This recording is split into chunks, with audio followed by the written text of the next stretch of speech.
আমরা এখন কুল্লার pizza try করেছি গাইস। এর থেকে ফালতু আমার কিছু লাগে না, মানে আমি কি বলবো, ফালতু আমার মনে হচ্ছে 100 টাকাটা শেষ হয়ে গেল।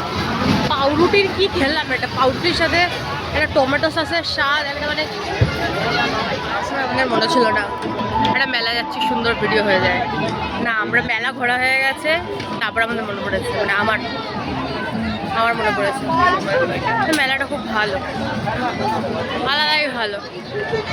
একটা চশমা কিনেছি, আর একটা চিকন মার্কা চশমা, বড় লোকই ভাইব দিচ্ছে একটা।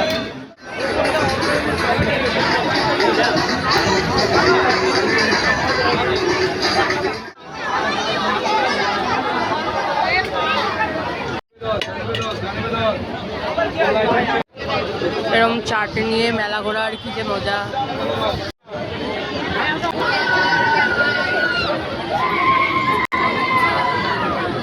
Let's enjoy the chart. Guys, আমি একটা ফিস্ট কিনেছিলাম, ফিস্টের ভেতরে চকলেট নেই, আর কত এবার এই জন্য বলে বড়দের কথা শুনতে হয়।